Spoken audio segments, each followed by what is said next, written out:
Mon nom est Laure Mbongo Lemba. Laure Mbongo parce que je suis issu de la famille Mbongo.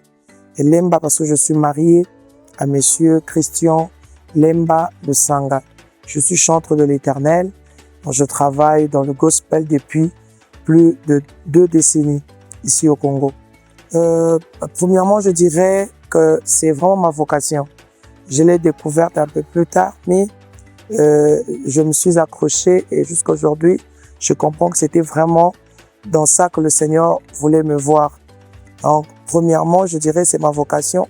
Et deuxièmement, je dirais ce qui m'a poussé à me lancer dans la carrière musicale et à y demeurer parce que juste j'ai compris que à travers ma voix, à travers tous les titres, toutes les chansons que le Seigneur nous donne, toutes les inspirations que le Seigneur nous donne, la population peut être sauvée, bénie, voilà. Et il n'y a pas de saut métier, et comme les Français le disent, comme il n'y a pas de saut métier, déjà quand le Seigneur vous appelle dans quelque chose, je pense qu'il va vous valoriser dans ce que vous êtes en train de faire. Il suffit de bien le faire. Alors je me suis lancé corps, âme et esprit et je le fais avec toute mon énergie. Ça marche par la grâce de Dieu et nous sommes en train de bénir plusieurs. Aujourd'hui, nous sommes des canaux de bénédiction pour plusieurs vies. Déjà, être compté parmi les femmes, les 50 femmes africaines qui inspirent, cela veut dire que quelque part, il y a de mérites qui sont reconnus. Alors, j'ai souvent dit que vous ne devenez pas modèle parce que vous n'avez pas rencontré des problèmes. On devient modèle parce qu'on a rencontré des difficultés, des situations et on les a transcendées. Alors, dans la vie, vous ne rencontrerez pas que des roses. Il y aura également des épines.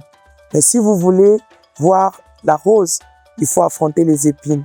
Donc, dans notre parcours, on a connu beaucoup de difficultés.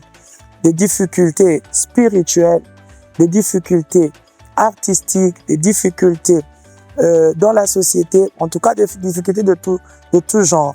Mais on s'est dit, les objectifs doivent être atteints. C'est lui qui nous a appelés fidèles. Et si vous aimez ce que vous faites, vous allez persévérer. Raison pour laquelle j'ai souvent conseillé aux gens de ne pas se décourager. Il faut avoir l'amour de ce que vous faites, l'amour de vos consommateurs aussi, parce que à un moment donné, ils peuvent aussi être utilisés par l'ennemi. Mais il faut le voir comme des bénédictions que le Seigneur nous donne. C'est-à-dire qu'ils peuvent réclamer quelque chose violemment, mais sans pour autant être contre vous. Alors, c'est toujours bien d'aimer ce que vous faites, d'aimer également vos consommateurs. Parce que lorsque vous aimez vos consommateurs, vous leur offrez le meilleur, peu importe les situations. Alors deuxièmement, j'ai souvent conseillé aux gens, en dehors de l'amour que vous portez sur ce que vous faites, en tout cas, il faut s'exercer ou s'appliquer dans un travail bien fait.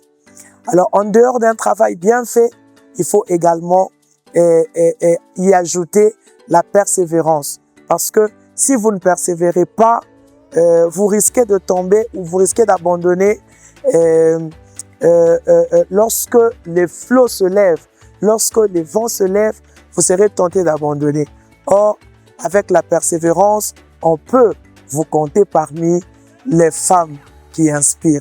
Là, je m'adresse directement aux jeunes filles qui doivent lire notre histoire aujourd'hui, notre parcours, pour que cela leur serve aussi d'exemple. Voilà, on n'a pas rencontré que des roses, il y a aussi eu des épines sur notre parcours.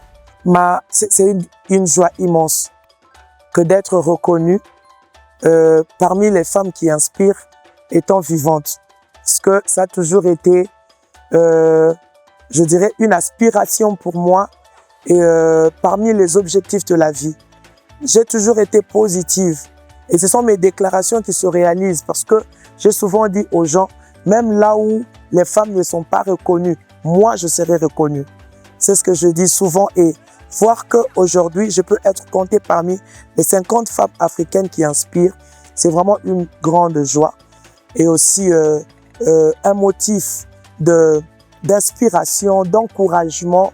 Et c'est comme si on me disait, va de l'avant, continue, perce et n'abandonne pas. Donc pour moi, c'est un grand message qui m'est encore lancé aujourd'hui.